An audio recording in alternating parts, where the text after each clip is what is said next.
Hello, welcome to Learning the Drum. I'm your host, Adam Tevlin, and we are in week 29, episode 26. That's right, yes. And last week we reviewed the flam accents and we tested on your paradiddles. Hopefully you're still working on all that stuff, and I just encourage you to keep working on all the stuff we've learned so far in the season. And if you're new, then please go back to episode 1. Fill in those missing gaps that you've always wanted to go back to and fill in if you're in that situation. Very important. This week, we have 2 new exercises that we're going to learn. We obviously are going to go into study number 13. So without further ado, let's go to page 32 here and let's look at these 2 different exercises here. We have Digga Digga and Digga Digga Darz. So that's a very interesting way to call an exercise. And back in the day when I was marching, whether it be in the drum corps, marching band, also I've done some over the summer programs, dealing with marching.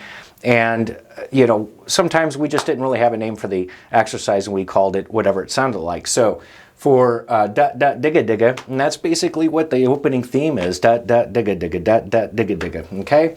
And we come across a new type of note value that we haven't discussed yet, which is the Triplet 16th notes. And if we look back on page 3 here, we could see in the middle section, the 1/4 note would span out into 3 triplet 8th notes, okay, right? Last week we talked about triplet 8th notes, 3 of them equal 1/4 note. And so if you span that out to triplet 16th notes, you'll see that there's 2 triplet 16th notes that equal 1 triplet 8th note. So that can get a little confusing, and there's actually a lot of notes to play. There's 6 of them inside that beat. But if we look below that, in the last example there, we'll see how the triplet 16th notes relate to the 8th notes, okay?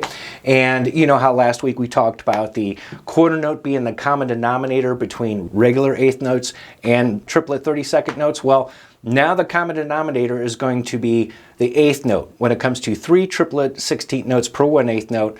Or if we're going to be playing regular 16th notes, it's still 2 per 1/8 note. So that 8th note is going to be my anchor or my common denominator in playing these type of rhythms. Going on, how to count the notes?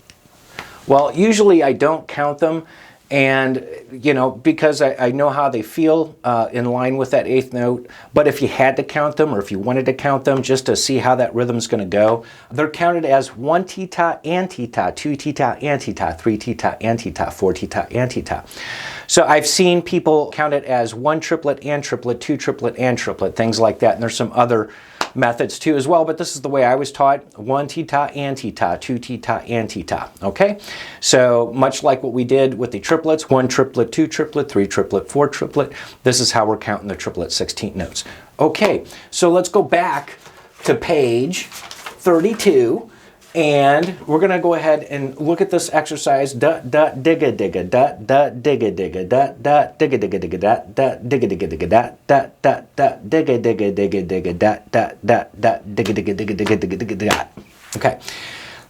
All right, so I don't expect you to sing that, but that is one way that we used to teach fellow drummers exercises. We would sing it out loud. No, the lick goes like, etc. So, but we're going to play it now, and I'm going to go ahead and start at a slow 50 beats per minute. 2, and here we go. And 1, and 2, E, and a 3, and 4, E, and a 1, and 2 tita, and tita, 3, and 4 tita, and tita, 1, and 2, and 3, E, and a 4, E, and a 1, and 2, and 3 tita, and tita, 4 tita, and tita, stop. Wow, that's hard to count and play at the same time. So let me play it one more time for you without counting, but you can see how that counting relates. And you can also see why I don't usually count the triplet 16th notes. Here we go. 2, 1, and 2, and here we go. And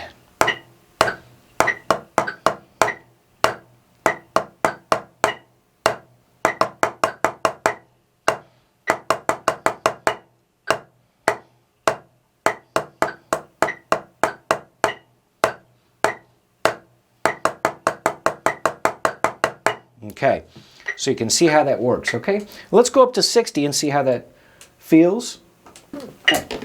2, ready and go. And 1, and 2, and 3, and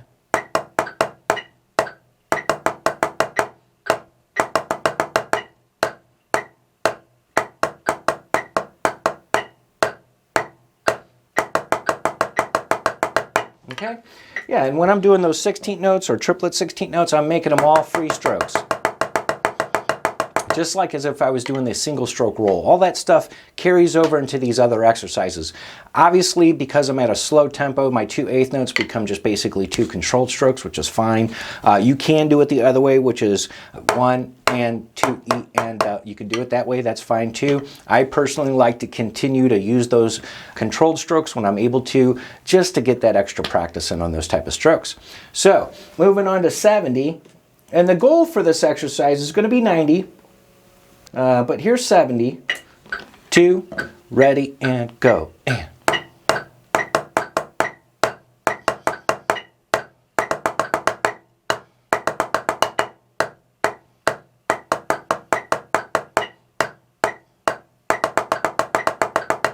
Okay, cool.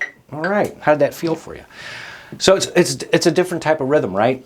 1 and 2 and much like how the triplets fell, like the right hand triplet fell on one beat, the left hand triplet would be on the other beat, right? And the same thing with the triplet 16th notes is that, you know, you have right, left, right on the 1/8 note, and on the and left, right, left.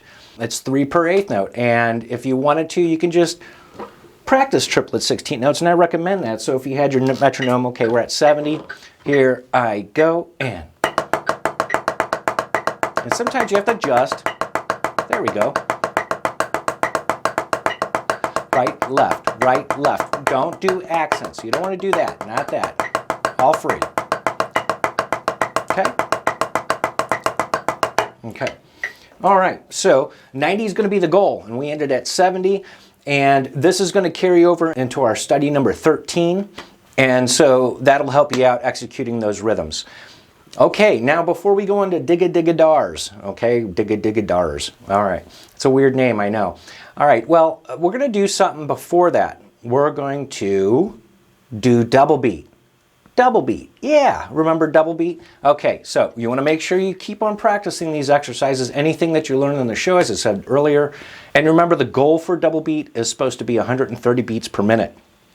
You can go faster. As a matter of fact, I am going to go faster, 140 today for you, just so you can see that basically is doing a double stroke roll at 70 beats per minute, being that the 16th notes are the doubles. So I'm going to go ahead and up my metronome up to 110 and make sure you have your 16th notes dialed in. So that way you can line up with those 16 notes. Okay, double beat. Here we go.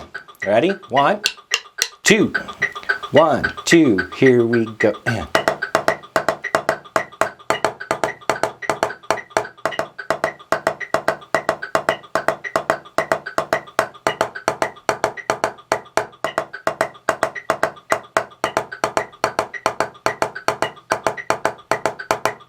Okay.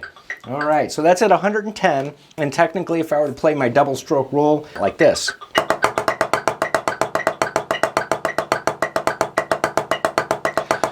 Hopefully, you're noticing that the sticks never leave the fingers,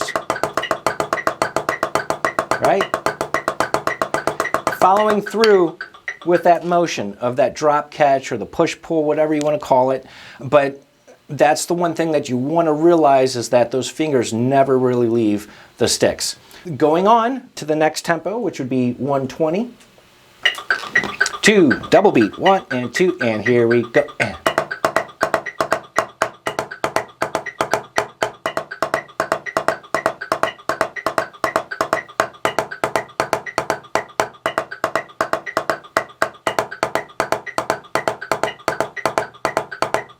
Okay, there it is. And obviously as we're getting faster, you're starting to see those fingers starting to work a little bit more on that squeeze, you know, on the second stroke. And then also remember the hinge and the elbow. And that really kind of, you can start to see that hinge move, okay? So just to let you know. And now for our test tempo. 2, 1, 2, here we go. And.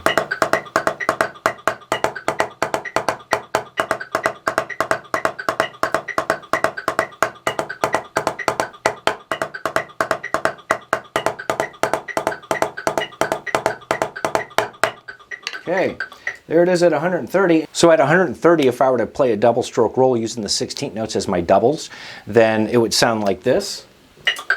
2, 1, 2, here I go, and.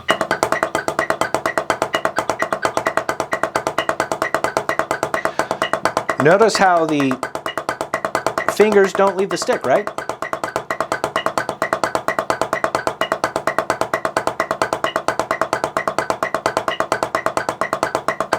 Okay, so now I said I was going to do it at 140, which is faster, and I didn't expect you to do this, but hopefully you're even getting greater speeds than 140. I mean, sky's the limit, right?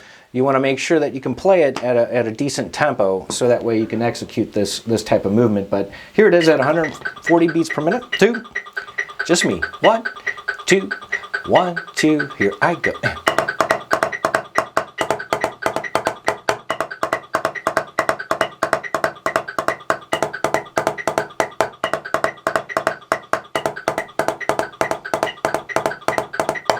Okay, so if I were to play a double stroke roll at that, that's 70 beats per minute. Sounds like this.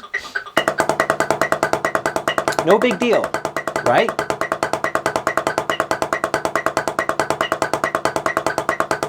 Okay, so you can see how double beat is going to help you out with your doubles on the double stroke roll, hopefully, or your drags. What's a drag? We'll talk about that later. But with this exercise here, Digga Digga Darz, we are absolutely now incorporating those doubles into where we can actually play a long double stroke roll. And what this exercise does for you, it just gets you to understand the difference between singles and doubles. And there really is no difference, right? Okay. Back to singles. Back to doubles. Okay, so that's what this exercise is. Okay, and you notice there's these little funny slashes in those notes. Those are tremolo marks, and that just basically splits the note into two. And where you can find that is on page 4. The slash, okay, or tremolo mark is what it's called. It just basically means that they're splitting the note into two. In other words, it's a shorthand way of writing two notes, okay? And when you're dealing with 16th notes and trying to make them 32nd notes, that's much easier than writing out all those 32nd notes, okay? So we're going to go ahead and try it. Hopefully you can hang along, and if you can't, go back and just try singles and then do doubles, right? And whenever you're ready, try to double those. Okay, go back to singles. Doesn't have to be a specific length or anything in time. So let's go ahead and go to 60 and see what that sounds like. 2, ready, and a go, and.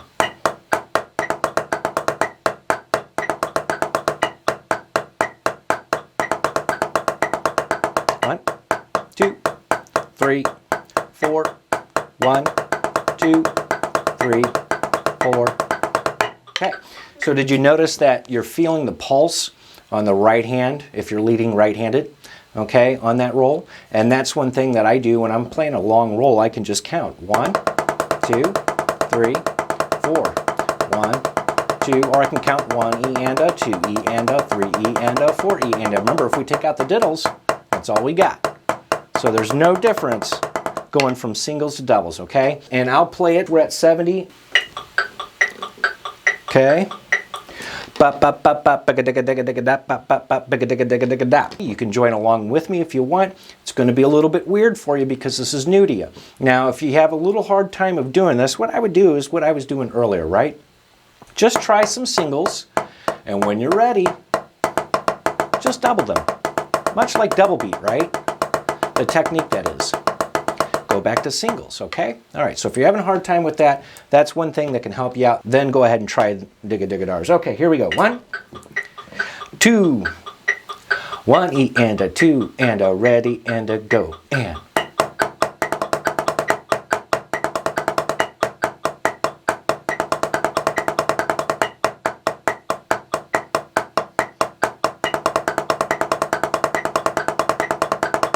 Okay, and that was 70 beats per minute. Again, if you can't get there, that's okay. But at 70, you're actually starting to feel that exercise and start to get the bounce of the roll and everything like that. Hopefully you maintain evenness. Remember, everything has to be at the same height. and sound the same, right? Okay, now let's move on to our study number 13. And this is where we're going to have triplet 16th notes. And you can see there's some different ways of writing them. When they're grouped into 6, those are sextuplets. You can group them into 6 or 3, but for argument's sake, I'm just going to go ahead and make sure I group them in 3. And there's going to be no like tie or anything that sometimes they have ties above them. Sometimes they'll just have the number above it, you know. But either way, there's really not a right or wrong because I've seen it so many different ways. Same thing with like quintuplets, you know, then you just put the 5 over above those 5 notes. So anyway, let's try number 1. Very basic, and we'll go at 60 beats per minute. I'm going to dial up my quarter note and eighth notes, because remember the eighth notes are the common denominator here, and I am not going to repeat it. I'm just going to play it once through, okay? 2, and here we go. And 1 ta, and 2 ta, 2, and 3, and 4, and okay, there it is. So you can see how that's phrased and how the counting relates to that. Okay, so now let's go on to number 2. These are all just 2 measures in length. The first one, obviously, 1 measure saves room. You can see that we just have these 2 measures here, just like some of the other studies that we were doing. Let's go ahead and try number 2. I'm not gonna repeat it again, but because we have to save some time, we are running out of time, so here we go. 2, number 2, and play. And 1, and 4, and 1, and 2, 3, and good. Okay, number 3, let's try that. Here we go. 1, and 2, and ready, and play. And 1, and 2, and 3, and 4, and 1, and 2, and 3, and 4, and okay. Not too bad. Okay, so let's go on to number 4.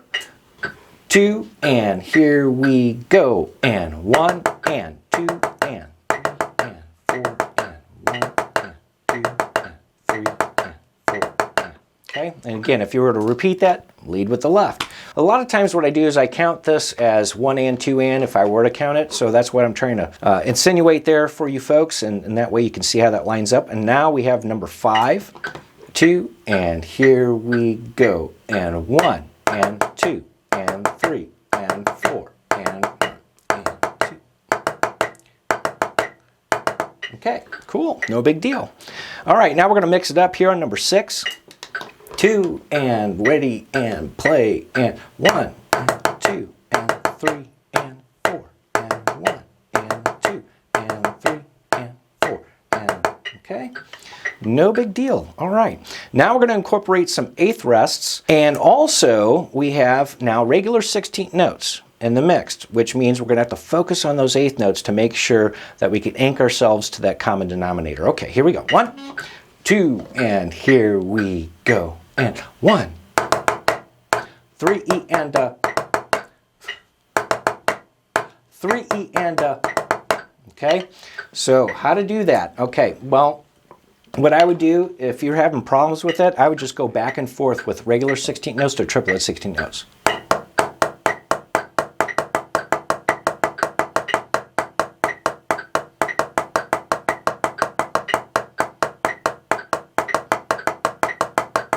Okay?